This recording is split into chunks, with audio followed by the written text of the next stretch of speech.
Bonjour, dans cette vidéo, on va essayer de faire une différenciation entre les types de chauffe-eau solaires, donc les différents fonctionnements des chauffe-eau solaires. Donc il y a des chauffe-eau solaires qu'on appelle des chauffe-eau solaires à thermosiphon. C'est un chauffe-eau solaire monobloc. Bien sûr, son fonctionnement, c'est la circulation de l'eau qui se fait par différence de densité. Vous voyez que l'eau à l'intérieur des capteurs, donc elle s'échauffe et elle monte vers le niveau haut de l'échangeur. Donc ça doit être un échangeur double enveloppe ou bien un échangeur tubulaire, c'est la même chose. Donc l'eau qui vient, elle se refroidit donc tout en cédant sa chaleur à l'eau sanitaire. Elle devient froide, donc elle retourne au niveau bas du ballon. Donc l'eau glycolée du capteur solaire s'échauffe, devient moins dense, léger, et circule vers le haut de l'échangeur en remplaçant l'eau glycolée du niveau bas, plus dense, donc plus lourd, qui à son tour descend vers le bas du capteur. Donc ce cycle-là, il se répète. Donc il y a tout ce qui est chauffé vient vers le niveau haut, tout ce qui se refroidit va au niveau bas du capteur. Donc le cycle continue jusqu'à avoir l'équilibre thermique, bien sûr, entre l'eau du ballon et la température d'eau du ballon et la température au niveau des capteurs. Donc ce système-là, c'est un système qui fonctionne bien sûr sans aucun circulateur, donc sans aucune énergie autre de pompe de circulation ni de régulation. Donc c'est un système naturel qui fonctionne en thermosiphon. Alors les fabricants de ces types de chauffe-eau thermosiphon qu'on appelle les chauffe-eau monoblocs, donc bien sûr ils ont fait ils ont fait tous les calculs qu'il faut. Donc ils ont essayé de bien dimensionner les composants de façon en prenant bien sûr en considération les performances optiques, c'est-à-dire la vitre et l'absorbeur, donc les performances optiques de ces composants, le vitrage et l'absorbeur, les performances thermiques aussi au niveau des capteurs, au niveau du ballon, c'est-à-dire l'isolation au niveau du ballon et l'isolation au niveau du capteur. Ils ont pris en considération aussi le transfert hydraulique, c'est-à-dire de dimensionner les conduites à l'intérieur, du capteur pour que cette circulation naturelle continue. Donc la circulation naturelle, donc c'est la création d'une force hydromotrice qui se crée naturellement par différence de densité entre les tubes à l'intérieur du capteur et l'échangeur. Là, on voit aussi qu'il y a un échangeur deux enveloppes. Donc l'enveloppe où il y a le chaude sanitaire, il est en bleu, et l'enveloppe de l'échangeur, elle est en rouge. Donc c'est ce qu'on appelle un échangeur double enveloppe, ou bien parfois on l'appelle un échangeur en bain-marie. Donc le système thermosiphon, donc chaque fabricant, donc il a pris en considération il a pris toutes les considérations pour pouvoir créer un système qui fonctionne automatiquement sans aucun apport d'énergie de pompe ni de régulation. Mais parfois, quand on est dans une structure, on veut, pour des raisons esthétiques, de mettre un ballon, par exemple, sur le comble et des capteurs sur la terrasse. À ce moment-là, donc, il y a des conduites qui partent des capteurs vers les ballons. Donc, ils seront, selon la conception du bâtiment, donc il y aura différentes formes de ces tubes-là. Et dans ce cas-là, si on veut faire cette réalisation comme ça, avec un ballon au-dessus du comble et les capteurs sur la terrasse, donc il y a des conduites qui viennent. Donc dans ce cas-là, il faut calculer bien les diamètres de ces conduites. Donc l'installateur doit faire ces calculs avant de se mettre dans ce type d'installation. Donc on va essayer de voir comment faire ces calculs. Alors le capteur doit, en général, pour pouvoir faire le thermosiphon, donc il faut toujours que les capteurs doivent être au niveau inférieur à celui du ballon. Donc les capteurs, ils doivent être au niveau.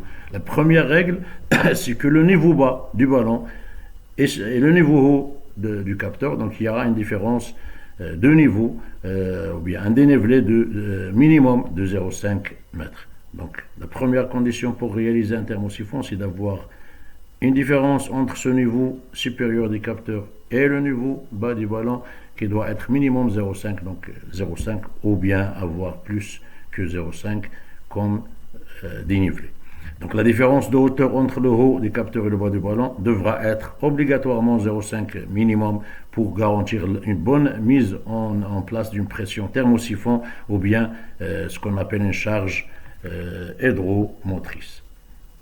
Donc le calcul de cette pression créée par le thermosiphon, donc cette pression qui va envoyer l'eau vers le ballon et retourner l'eau froide vers le niveau bas du capteur, donc on l'appelle une pression hydromotrice. Comment ça se calcule? Donc c'est la pression est égale à H fois la différence de densité entre la densité, la masse volumique plutôt du fluide à température basse, moins la masse volumique du fluide à température chaude. Et H, c'est la différence c'est la hauteur entre le centre de gravité de réservoir et le centre de gravité du capteur. Donc ce calcul-là, pour le faire, donc il nous faut des valeurs de dimensionnement.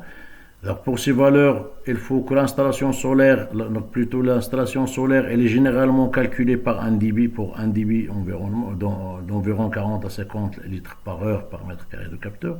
Donc en chauffage solaire, en production de solaire thermique, donc on prend toujours 1 dB de circulation dans les capteurs de 40 à 50 litres par heure par mètre carré de capteur. Bien sûr, 40 à 50, il dépend bien sûr des conditions météorologiques de la zone. Donc il peut varier de 40 à 50 litres par heure par mètre carré. Donc chaque mètre carré de capteur, on doit assurer une circulation qui va de 40 à 50 litres par heure dans ce capteur-là pour bien assurer le chauffage de cette eau-là dans des températures entre 45 capteurs et la sortie de 65 degrés.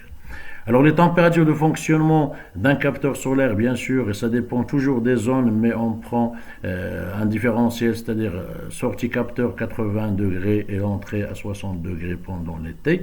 Mais nous, on va faire un dimensionnant, bien sûr, en intersaison, en prenant un calcul à 65-45, c'est-à-dire on prend la mi-saison, là où il y a l'entrée vers les capteurs de 45 degrés et la sortie de 65 degrés.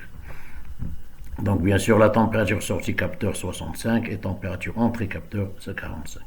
Il y a aussi un rapport de perte de charge qu'on doit prendre en considération qu'on appelle le rapport J sur Z, c'est-à-dire J c'est les pertes thermiques linéaires, les pertes de charge plutôt linéaires sur les pertes de charge singulières. Alors les pertes de charge linéaires, c'est les pertes qui sont créées par les frottements de liquide à l'intérieur d'un tube, et les pertes de charge qu'on appelle singulières, c'est les pertes qui se font au niveau des obstacles, des réductions, au niveau des vannes, au niveau des obstacles de l'installation. Donc on a l'habitude pour le chauffage central de travailler avec un coefficient G sur Z de 45-55, c'est-à-dire en considérant dans le chauffage central que 45 seront les pertes linéaires et 55% seront les pertes singulières. Alors pour le chauffe-eau thermosiphon, ce rapport J sur Z qu'on a l'habitude de voir sur le chauffage de 45-55, on le prend 35-65%. C'est-à-dire 35% des pertes de charge elles sont linéaires et 65% elles sont singulières, bien sûr parce qu'il y a des capteurs et des échangeurs à l'intérieur du ballon, donc il y aura beaucoup de pertes de charge singulières. Alors les recommandations qu'il faut respecter pour limiter ces pertes de charge, donc on doit faire un calcul des pertes de charge linéaires, qu'est-ce qu'il faut faire, quel diamètre de tube on va faire pour respecter la force de thermosiphon, mais aussi il faut travailler sur tout ce qui est singulier, comment limiter les pertes de charge. Donc les pertes de charge, il faut que les capteurs doivent être de préférence montés en Teckelman. Alors Teckelman, c'est-à-dire l'entrée de ce côté et la sortie du côté haut opposé. Pourquoi? Pour avoir la distance quand l'eau traverse ce circuit-là est égale à la distance quand il traverse ce circuit-là, est égale aussi à cette distance quand il traverse ce circuit. Donc la boucle de Teckelman, c'est pour équilibrer les passages du liquide, parce qu'il y a le liquide froid qui rentre et s'échauffe, il passe à travers ces petits tubes qu'on appelle les lyres des capteurs vers un collecteur chaud pour qu'il va vers le ballon de stockage. Donc il faut aussi éviter d'avoir des contrepentes, parce que les contrepentes, les changements de direction dans ce circuit qui va envoyer l'eau vers le réservoir, ou bien son retour, donc ça peut couper le thermosiphon. Alors, la pente doit être toujours ascendante, donc il faut avoir toujours une pente qui monte du capteur vers le ballon. Il faut avoir un système de purge automatique d'air. Il faut que l'échangeur, de préférence pour respecter le thermosiphon, pour avoir des facilités de transfert de chaleur du capteur vers le ballon dans un cas à éléments séparés, c'est d'essayer d'avoir des échangeurs double enveloppe. Ils sont meilleurs que celles en serpentin. Donc les conduites doivent être isolées, donc on va essayer d'isoler le maximum les conduites aller-retour. Pourquoi? Pour garder la température, parce que c'est cette température qui crée le changement de densité et qui va aider à la circulation du liquide, bien sûr. Donc il faut éviter les coudes à petits rayons, donc utilisés dans l'installation en allant du capteur vers le réservoir et le retour. Il faut essayer de travailler avec des grands rayons. Alors là, on va prendre un exemple pour savoir comment ça se calcule ce diamètre de tube. Donc il y a un capteur, il y a un réservoir, bien sûr là il y a la hauteur entre le centre de gravité de ballon et le centre de gravité du capteur qui est égal à H. On a pris H est égal à 5,8 pour un exemple, et on a pris la longueur de cette conduite qui est de 6,5, le retour qui est de 7 mètres, donc on doit calculer déjà la force qui doit être créée par ce changement de densité. Donc on suppose que le capteur envoie de l'eau à 65 et le retour il revient à 45. Donc la densité de l'eau à 65 c'est 980 kg par mètre cube et à 45 c'est 990. Donc le delta densité ou la delta masse volumique, donc ça doit être 990 moins 980, et on a la hauteur H qui est de 5,8 mètres. Donc là on peut calculer facilement la force thermosiphon, bien la pression thermosiphon, bien la pression hydromotrice qui est créée par le changement de densité de l'eau quand il s'échauffe et quand il devient froid. Donc cette pression, on a calculé là, pour ce cas-là, on va trouver 56,14 mm colonnes d'eau par mètre. Donc la pression créée par ce thermosiphon, elle est calculée de cette façon.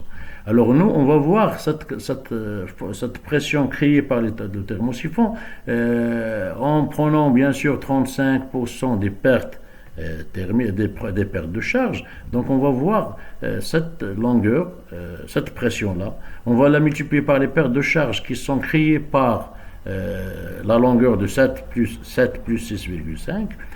En pourcentage, donc c'est 35%, donc 35 divisé par la longueur, ça va nous donner, multiplié par la force motrice ou la pression motrice, hydromotrice qu'on a trouvée. Donc on va avoir là une perte de charge qui est égale à 1,45 mm colonnes d'eau par mètre linéaire. Alors ce calcul, cette valeur, qu'est-ce qu'il dit? Cette pression hydromotrice, donc c'est une pression hydromotrice rondée au mètre, peut vaincre les pertes de charge de 1,45 mm colonnes d'eau par mètre linéaire de conduite. Donc cette force-là qui est créée par cette force hydromotrice qui est calculée de cette façon, donc il peut vaincre des pertes de charge des conduites, des pertes de charge créées à travers les conduites qui peuvent aller jusqu'à 1,45 mm colonnes d'eau par mètre linéaire de conduite. Alors si on prend le débit, bien sûr, on a dit que on a pris comme débit 42 litres par heure qui circule dans le capteur. Donc si on prend ce débit-là, 42 multiplié par 5 mètres de la surface du capteur, ça va nous donner un débit total qui circule dans les 5 capteurs, parce qu'on a pris là 5 mètres carrés de capteur. Donc 5 mètres multiplié par le débit par mètre carré, donc ça va nous donner 210 litres par heure. Donc sur 5 capteurs qui sont là, il y a un débit qui doit circuler de 210 litres par heure, avec une température départ 65 et un retour 45. Donc si on prend le débit, bien sûr, et les pertes de charge qu'on a, qui doivent être inférieures à 45. Donc si on prend ce débit-là, sur un diamètre plutôt de conduite en cuivre de 26,28, donc ce débit-là nous indique sur les abacs de perte de charge, une perte de charge de 0,84 mm colonnes d'eau. Donc cette perte de charge au mètre linéaire de conduite, il est inférieur à 1,45, qui est une pression vaincue par la pression hydromotrice. Donc ce diamètre de 26,28 avec ces longueurs-là, donc ça va nous assurer le thermosiphon. Donc chaque fois qu'on veut faire une solution d'éléments séparés, bien sûr, ballon au-dessus des capteurs. Donc il faut toujours passer par les calculs de cette force hydromotrice et de savoir quel diamètre on va utiliser pour que la pression créée peut arriver. Donc que la pression créée peut faire envoyer l'eau vers le réservoir et d'assurer le retour en permanence dans ce circuit-là.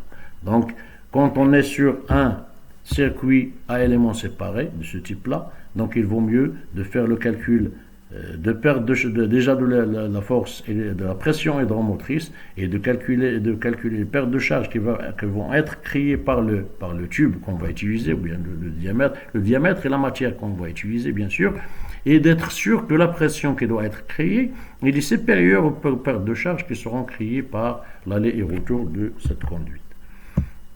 Alors, il y a d'autres contraintes à prendre en considération pour les éléments séparés. Donc, quand on installe au comble d'un immeuble ou d'un appartement ou d'une villa un réservoir comme ça, donc bien sûr, il faut penser à l'évacuation de cette eau. En cas où il y a une fuite, donc il faut mettre un bac de rétention au-dessus de ce réservoir qui est raccordé aux égouts. En cas où il y a un problème de fuite, donc toute cette eau de fuite elle doit être envoyée vers les égouts au lieu de faire inonder cette partie du comble. Donc il faut toujours aussi mettre des soupapes de sécurité comme un ballon normal, mais de ramener ce qui peut être évacué par la soupape de sécurité aussi vers les égouts. Deuxième point, il faut minimum avoir 5 mm de pente entre l'horizontale et la pente de la conduite qui va aller du haut du capteur vers le réservoir. Donc ces conditions-là, elles sont aussi très importantes pour les chauffe-eau à éléments séparés. Donc il y a aussi la fixation. Donc parfois on peut fixer sur la structure en bois du comble, on peut faire cette fixation. Bien sûr, toujours il y a un bac. Donc un bac c'est un volume ou bien une construction métallique qui fait presque le volume de ce réservoir qui doit être au-dessus en cas où il y a la fuite de réservoir. Donc toute cette fuite-là, elle va être envoyée ou acheminée vers les égouts.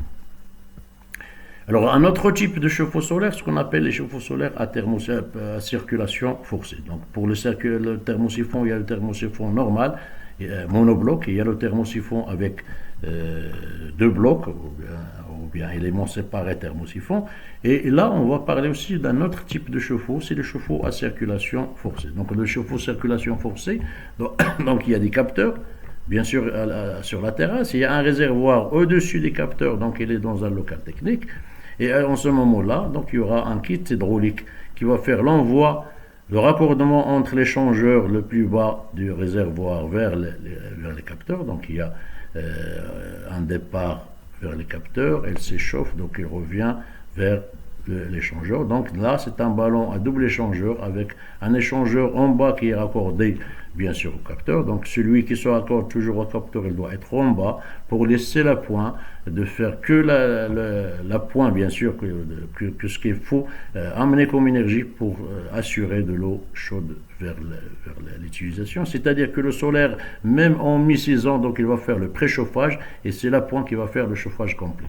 Donc il faut toujours avoir l'échangeur en bas qui est raccordé au capteur solaire et l'autre échangeur, il est raccordé à une autre énergie d'appoint. Donc le ballon, c'est un réservoir avec deux échangeurs. Il y a un kit de transfert, bien sûr, qui est avec une pompe de circulation qui va assurer cette circulation-là forcée entre les capteurs et les ballons. Il y a des thermomètres d'indication de départ et de retour des capteurs. Il y a aussi un raccordement avec ce pape et un autre flexible pour raccorder avec un vase d'expansion qui va assurer aussi l'absorption de la surdilatation du liquide. Il y a une partie aussi de régulation, donc un régulateur qui se fait soit dans un armoire électrique, soit sur ce kit. Parfois, il y a des kits de transfert avec régulation incorporée. Donc, ce régulateur-là, il a une sonde sur le capteur et une autre sonde en bas du ballon. Donc, il fait la régulation, c'est-à-dire elle ramène la chaleur du capteur vers le ballon que lorsqu'il y a suffisamment de chaleur, c'est-à-dire quand il y a de la chaleur au niveau capteur plus que ce qu'il y a dans le bas du ballon, donc à ce moment-là, on ramène le régulateur dans l'ordre de ramener cette chaleur vers l'échangeur. En cas où la chaleur est égale entre les capteurs et le ballon, donc à ce moment-là, ça ne sert à rien de faire circuler l'eau du capteur vers le ballon, mais même on peut faire l'effet inverse, quand il fait nuit et c'est froid et on n'a pas cette régulation-là, donc le capteur il fait le refroidissement de ce qu'on a préparé comme eau chaude au niveau de la journée. Donc bien sûr, il y aura quelques régulateurs avec une troisième sonde qui se met au niveau du ballon, qui fait actionner la chaudière. Donc en cas où cette température elle est très basse à ce qu'on veut qu'on consigne d'utilisation d'eau, donc elle peut actionner l'amener de la chaleur de la chaudière vers le deuxième échangeur. Donc le régulateur il peut faire la régulation solaire pour chauffer ce ballon solaire et il peut faire aussi la régulation de l'énergie d'appoint. Alors, pour un chauffe-eau solaire, en général, en circulation forcée, donc il y a la partie, les constituants en général d'une circulation forcée, quelle que soit sa dimension, donc il y a des capteurs, un système de captage qui peut aller jusqu'à une surface même importante qui peut aller jusqu'à 500, 600, 700 mètres carrés. Il y a un groupe de transfert, donc c'est celui qui assure la circulation entre l'énergie produite au solaire et le stockage. Il y a bien sûr des réservoirs de stockage. Il y a le réseau de distribution, c'est celui qui prend l'eau chaude sanitaire vers les utilisations. Et il y a aussi une énergie toujours d'appoint qui peut faire l'appoint là où il n'y a pas suffisamment de solaire. Donc il peut faire l'appoint de ce stockage pour que la distribution soit servie avec une température de consigne allant entre 55 et 60 degrés. Donc il y a aussi un système de régulation. Cette régulation, c'est la régulation qui fait que l'énergie captée par le solaire elle est prioritaire pour passer au stockage et on utilise l'appoint que lorsqu'il n'y a pas suffisamment d'énergie au niveau des capteurs. Donc cette installation-là, avec une régulation, elle sert à donner la priorité d'utilisation d'énergie gratuite, qui est le solaire, avant de faire fonctionner l'énergie classique, qui est le fuel ou l'électricité ou autre énergie classique. Alors le chauffe-eau solaire à circulation forcée, il y a la partie capteur solaire, donc qu'est-ce qu'il fait le capteur? C'est la transformation des rayonnements solaires en chaleur. Il y a le ballon de stockage, c'est le stockage de chaleur jusqu'au moment de l'utilisation, donc ce qu'on produit comme eau chaude, il doit être stocké dans le réservoir. Il y a la boucle primaire de transfert de chaleur entre ballon et capteur, donc cette boucle-là, donc la boucle aller vers les capteurs et le retour du capteur pour amener de la chaleur à un échangeur, donc ça s'appelle une boucle primaire de capteur. Il y a le système de régulation, bien sûr, il y a un régulateur avec une sonde au capteur, une sonde en bas du ballon et une autre sonde d'appoint qui est la troisième sonde, et un régulateur qui fait fonctionner, qui peut donner la priorité à l'utilisation de ce qu'on a produit grâce au soleil en priorité avant d'utiliser l'énergie classique produite par la chaudière. Il y a aussi une énergie d'appoint, bien sûr, là il y aura de l'énergie soit avec du fuel domestique ou bien avec du gaz ou autre énergie. Il y a parfois maintenant même des chaudières à biomasse ou des chaudières à biogaz pour plus d'économie d'énergie. Alors, le ballon de stockage, un ballon de stockage, comment il est composé par un échangeur tubulaire en bas du ballon. Et il y a une entrée de froide qui doit être de cette forme pour éviter le mélange de ce qu'on envoie comme eau froide vers le ballon. Et il y aura aussi la sortie de chaude de cette forme aussi pour prendre toujours la partie la plus chauffée du ballon et de verser l'eau froide dans la partie la plus froide du ballon avec bien sûr ce qu'on appelle là un brise-jet. Donc c'est un système qui peut faire la détente de cette pression qui vient pour qu'il ne fait pas l'agitation au niveau du réservoir, donc l'échangeur solaire en bas. Donc il y a un autre échangeur d'appoint, donc il peut être raccordé à la chaudière, ou bien on peut, si on n'a pas de chaudière, on peut avoir là une énergie électrique auxiliaire d'appoint qui peut faire le complément de chauffage d'eau en cas d'un ensoleillement faible. Alors le ballon de stockage, pour avoir un ballon performant, donc les performances du ballon pour avoir un ballon de qualité, donc il faut avoir une bonne stratification pour éviter l'enclenchement d'un point. Donc il faut que la stratification, c'est-à-dire tout ce qui est froid, et reste au niveau de la moitié inférieure, donc tout ce qui est chaud vers la moitié supérieure. Comme ça, on a dit qu'il y a une sonde ici qui fait la pointe, donc comme ça on doit être sûr qu'on ne va pas faire fonctionner la pointe que lorsqu'il n'y a pas de chaude dans le réservoir total. Alors les lancements, alors on dit que les lancements d'un ballon, parfois on parle des lancements d'un ballon, c'est la hauteur de ce ballon divisé par le diamètre. Cette hauteur, pour éviter aussi le mélange de l'eau froide qui rentre et celui de l'eau chaude, il faut qu'il soit 2,5 fois la hauteur, elle doit être 2,5 fois le diamètre. Donc la hauteur sur le diamètre, elle doit être supérieure à 2,5 pour avoir un coefficient de mélange correct. Alors il y a déflecteurs. Les déflecteurs, donc c'est ce système de déflexion de l'eau pour éviter aussi le mélange. L'emplacement des sondes. Donc la sonde de température solaire, donc il doit être dans le 1/3 du ballon inférieur. Et celle de la pointe doit être au 1/3 supérieur du ballon. Il faut bien sûr avoir une très bonne isolation du ballon pour éviter les déperditions thermiques entre l'eau et le milieu chauffé. Si le système est sous pression, dimensionnement correct du vase d'expansion. Donc quand on est un système qui est sous pression, donc il faut faire un calcul exact des vases d'expansion pour avoir une meilleure qualité énergétique au niveau du circuit de production eau chaude sanitaire. Alors, à part les systèmes à circulation forcée normale, donc, il y a aussi ce qu'on appelle les systèmes autovidangeables qui deviennent de plus en plus intéressants pour quelques configurations qu'on va voir par la suite.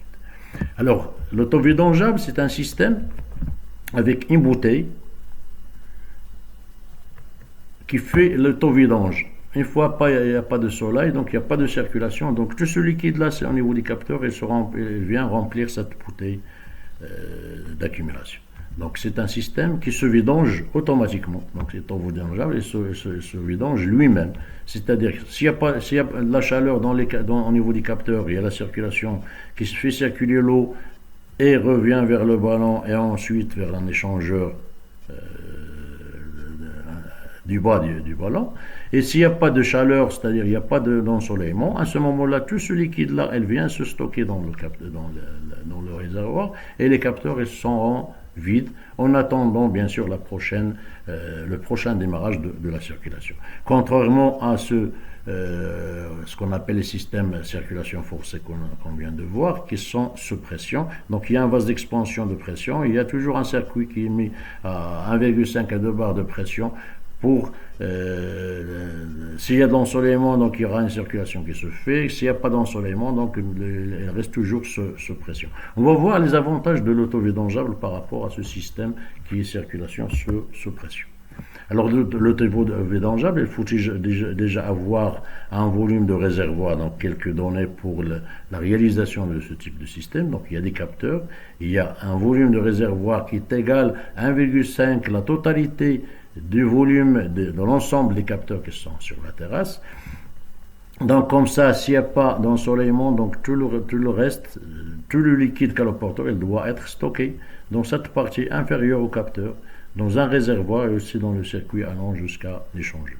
Donc là, c'est la circulation à l'arrêt, elle est de cette forme. Quand il y a une mise en marche de la circulation, donc le circulateur qui file, on pousse le premier liquide, et il revient vers le ballon, et il passe à travers l'échangeur, et la circulation se fait automatiquement. Donc la circulation, bien sûr, elle est commandée par une sonde d'ensoleillement. Donc là, il y aura une sonde d'ensoleillement. Dès qu'il y a un ensoleillement suffisant avec un nombre de watts par mètre carré, qu'on doit régler sur le régulateur d'ensoleillement, bien sûr, il y aura la mise en circulation de ce liquide-là. Et après, il y a une différence de température. Quand le premier démarrage se fait, donc il y a des sondes de température en bas du ballon et en haut qui font aussi le calcul de différence. Est-ce qu'il y a de l'énergie suffisante supérieure à celle qui est dans le ballon? Si on a, donc la circulation continue. Si on n'a pas, donc la circulation s'arrête et le système revient à cet état de capteur vide. Alors, le chauffe-eau autovidangeable. Il est rempli principalement d'eau ou d'eau glycolée, mais pas entièrement. Donc il n'y a pas de remplissage entier. Donc le remplissage jusqu'à le niveau ce qu'on voit ici. Donc il y a le remplissage au démarrage, ça doit être ce remplissage jusqu'à ce niveau-là. Donc les capteurs ne sont pas remplis d'eau. Alors la vidange des capteurs solaires à l'arrêt de la pompe, ainsi que la dilatation de l'eau lorsque de la montée de température en fonctionnement. Alors au démarrage, le circulateur pousse l'eau vers les capteurs, l'air est chassé vers le réservoir tampon. Donc le ballon tampon équivalent à un vase d'expansion mais sans membrane. Donc ce réservoir-là est équivalent à un vase d'expansion, mais cette fois-ci, il n'y a pas de membrane. Alors le système fonctionne ensuite comme un chauffe-eau solaire normal, quand la pompe démarre, donc il fonctionne comme un système normal classique. À l'arrêt, l'eau stagne en bas de l'installation. Les capteurs solaires ne contiennent que de l'air. Donc les capteurs solaires, une fois que la pompe ne fonctionne pas, et les capteurs ne contiennent que de l'air, et tout ce qui est liquide, il est rempli dans le réservoir et dans le niveau circuit hydraulique du bas de cette installation. Alors là, on voit le jour, quand c'est fait jour, donc il y a l'ensoleillement. Au démarrage, le circulateur pousse, donc ce circulateur pousse le liquide dans ce sens et il revient vers le réservoir. Donc il fait ce circuit en permanence jusqu'à avoir la température au niveau du capteur qui est égale à celle du ballon. À ce moment-là, la pompe s'arrête et le tout revient, tout ce liquide-là revient vers la bouteille d'auto-vidangeable. Alors, le système fonctionne ensuite comme un chauffe-eau. Donc, quand la pompe démarre, donc le fonctionnement du système fonctionne comme un système normal à pression. Quand il y a des nuages ou bien pendant la nuit, donc l'arrêt de la pompe et le liquide vient se stocker entre le réservoir et l'échangeur et la partie inférieure au capteur vers le circuit échangeur à l'intérieur du ballon. Alors les avantages de ce circuit, de ce auto-vidangeable, donc la pression de la stagnation des fluides dans les capteurs solaires. Donc il n'y a pas de stagnation, donc on supprime donc la suppression de la stagnation du fluide dans les capteurs. Donc les phénomènes de stagnation, c'est bien que quand on n'utilise pas l'eau chaude dans une circulation forcée, donc il y a toujours la chaleur qui se stagne au niveau des capteurs. Il y aura même la production de vapeur qui peut créer des dégâts au niveau des tubes des capteurs. Donc c'est ce phénomène qu'on appelle le phénomène de stagnation. Donc avec l'auto-vidangeable, fini la stagnation, donc la suppression des stagnations des fluides dans le capteur, donc la suppression de la surchauffe. Ce qu'on appelle la surchauffe, c'est de chauffer au niveau des capteurs. Quand on n'utilise pas, par exemple, pour des utilisations qui sont saisonnières, une installation par exemple dans un internat, l'été, donc il n'y a pas d'utilisation d'eau, donc tout ce qui est circuit fermé, donc là, elle va s'échauffer, continue à chauffer jour par jour, et elle va atteindre la stagnation ou bien la température de surchauffe qui peut créer la vapeur et bien sûr, elle peut abîmer les capteurs. Donc avec ce système-là, il y a la suppression des stagnations. Il n'y a plus de déplacement de température de sécurité, donc 95 degrés, c'est la température qu'on peut avoir sur le capteur, donc on peut avoir plus de vaporisation de fluide. Donc il n'y a pas de possibilité d'obtenir un taux de couverture solaire plus élevé. Donc avec les anciens systèmes à pression, donc on essaie de travailler avec 70%, 60% de taux de couverture pour éviter d'avoir la surchauffe pendant les saisons chaudes. Avec l'auto-vidangeable, même on peut faire un taux de couverture qui peut aller jusqu'à 90% sans aucun problème parce que la surchauffe n'apparaît pas, la stagnation n'apparaît pas sur ce système-là. Donc il y a possibilité de réduire aussi le volume de stockage par mètre carré. Donc le stockage pour les installations collectives, donc on prend un taux de 75 litres par mètre carré de capteur. On peut avoir, si on est sur l'auto-vidangeable, on peut aller jusqu'à 45 litres par mètre carré de capteur comme stockage. Donc on peut bien sûr réduire le stockage. Si l'installation est bien conçue sans risque de stagnation, le fluide prisonnier dans le capteur à l'arrêt de la pompe, on peut utiliser que l'eau sans glycol. Donc dans ce cas-là, l'auto-vidangeable, on a toujours la possibilité aussi d'utiliser l'eau sans glycol. La capacité thermique de l'eau, alors quand on utilise l'eau au lieu de glycol, on sait bien que la capacité thermique de l'eau normale, sans aucun apport de glycol, elle est meilleure que celle qui est mélangée. Donc on peut avoir plus de rendement au niveau de l'installation auto-vidangeable. Alors, moins de risque de corrosion et d'embouage. Donc, il y a moins de risque de corrosion et d'embouage. Pourquoi? Parce que l'air introduit dans le circuit solaire perd rapidement son oxygène et devient de l'azote inerte. Alors, là, on sait bien qu'on est dans un circuit fermé à pression. Quand on chauffe l'eau, il y a bien sûr l'oxygène qui apparaît, et cet oxygène-là, il peut créer de la corrosion et aussi l'embouage de la conduite. Alors, la simplification de l'installation, on peut installer ça facilement. Plus besoin de vase d'expansion, il est remplacé par le vase ouvert, ou par le vase de vidange, ou bien la bouteille de vidange. Plus de purgeur au séparateur d'air, il n'y a plus de clapet anti-retour, ou bien ce qu'on appelle les clapets anti-thermosiphon dans ce cas-là, moins de composants, donc moins de raccords et moins de risque de fuite. Alors, il n'y a aussi pas de température excessive. En cas de panne, on peut facilement, pas de danger de stagnation au niveau de l'installation. En cas de panne, donc toute l'installation se vidange à l'intérieur de l'installation, à l'intérieur du local. Donc il n'y a pas d'eau sur les panneaux et donc il y a moins risque ou bien de danger de stagnation ou de brûlure. Intervention possible sur les capteurs sans vidanger l'installation, donc on peut ouvrir les capteurs quand on arrête la pompe et on peut travailler sur les capteurs sans aucun problème. Le tour de vidangeable peuvent être installés même lors du besoin d'eau chaude sans discontinu. Donc on peut utiliser cette installation, ça est très important aussi. On peut l'utiliser quel que soit pour des établissements où il y a la discontinuité de l'utilisation d'eau chaude. Ou bien quand cet établissement est utilisé à forte consommation dans une saison et à moins consommation dans une autre, par exemple les lycées, les complexes sportifs, les centres d'estivage et les résidences secondaires. Donc là on voit que tout ce qui est, quand on travaille sur l'autovidangeable, donc tous ces accessoires-là, ils sont éliminés. Donc il n'y a pas de purgeur, c'est pas obligatoire. Séparateur d'air, il n'y en a pas. Clapet anti-thermosiphon, il n'y en a pas. Et les vases d'expansion, ils sont inutiles dans ce type d'installation. J'espère que la différenciation de ces types de fonctionnement du chauffe-eau solaire est claire. J'espère qu'on va se voir pendant une autre vidéo, Inch'Allah. Merci à vous.